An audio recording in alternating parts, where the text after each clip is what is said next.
All India मिली council Karnataka की जानिब से माइनॉरिटी राइट्स डे यौम अक़लियती हुकूक मनाया गया, जिसमें एक बड़ी तादाद में शहर के मारूफ समाजी सियासी कारकुनों के अलावा उलमा इकराम, दानिशवरान व मुख्तलिफ अदियान के रहनुमाओं ने भी शिरकत की।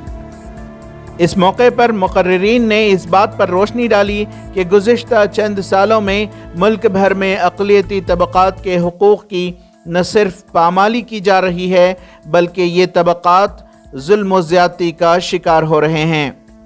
इजलास में इस बात पर भी तशवीश जताई गई कि मुल्क का दस्तूर ही ख़तरे में है, लिहाजा अवामुन नास उठ खड़े हों और इत्तेहाद का मुज़ाहरा करते हुए मुल्क की जमहूरियत व दस्तूर की पासबानी करें।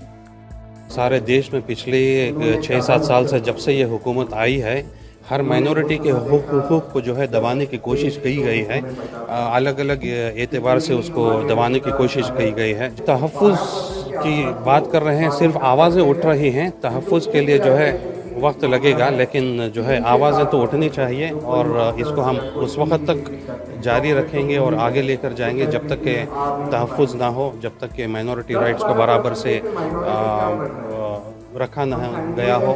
मिली काउंसिल की तरफ से जो है अलग अलग डिवीज़न में अवेयरनेस प्रोग्राम्स होते हैं, मेमोरेंडम्स दिए जाते हैं सरकार को, गवर्नमेंट को, गवर्नर को, सेक्रेटरीज़ को इसकी तहफ़्फ़ुज़ के लिए। और फिर जो है we have regularly programmes where we create political awareness, education के ऊपर प्रोग्राम्स करते हैं जैसा राइट टू एजुकेशन का। The Constitution has given the minorities the full rights, the rights to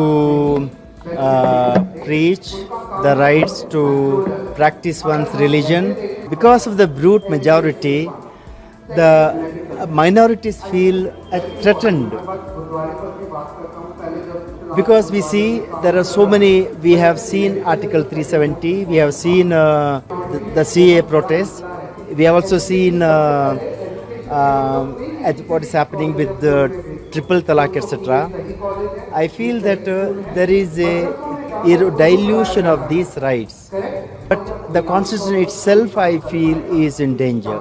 We must celebrate our diversity. Our strength is our diversity. Our strength is the Constitution. I think everyone should learn the preamble by heart. ये बहुत ही आम बात है देखने के लिए देश में आज कि काफ़ी हद तक जो है राइट्स प्रॉपर तौर पे दिए नहीं जा रहे हैं। अगर दिए जा रहे की बात नहीं है, एक तो दो चीज़ें हैं। अगर हमारी अवेयरनेस बढ़ेगी और एकता बढ़ेगी तो हाँ ज़रूर ले पाएंगे इस बात को। अगर हम फ्रैगमेंटेड तौर पे जैसे थोड़े थोड़े जाके करेंगे इस बात को, तो ये बहुत मुश्किल रहेगा कि हम अपने राइट्स लें। दूसरी बात ये है, जो सेक्युलरिज्म को है उसको प्रॉपर तौर पे जो है जो कॉन्स्टिट्यूशन में दिया गया है उसको प्रैक्टिकल तौर पर प्रशासन से हम एक्सपेक्ट करते हैं कि ये एक्सपेक्टेशन को बरकरार रखे। अगर 70 साल से बहुत लोग अमन शांति से रह रहे हैं तो आगे क्यों नहीं वो अपने हकूक़ के साथ रह सकते हैं। ये ज़रूरी है, बाकायदा वो एजुकेशन के बारे में हो, राइट्स के बारे में हो, freedom of living as per your choice of what religion you need to stay in, about jobs के बारे में हो। तो ये ज़रूर बात है कि इसमें घटते सरगर्मता देखने को मिल रहा है।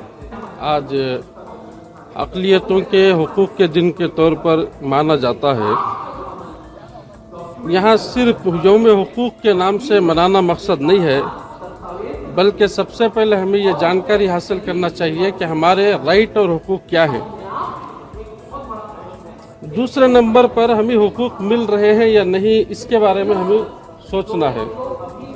तीसरे नंबर पर अगर हमें हुकूक़ नहीं मिल रहे हैं, जैसा कि मंडल कमीशन साबित कर रहा है, सच्चर कमेटी बता रही है, तकरीबन हज़ारों कमीशन ही, सैकड़ों कमीशन, सैकड़ों कमेटियाँ पैदा हुई, जिससे पता चला कि भारत के अंदर न SC/ST के हुकूक़ मिल रहे हैं, न OBC के हुकूक़ मिल रहे हैं और न माइनॉरिटियों के हुकूक़ मिल रहे हैं। बाकी ये जो 6 माइनॉरिटी हैं, इनके कोई हुकूक़ आज मुल्क में महफूज नहीं है।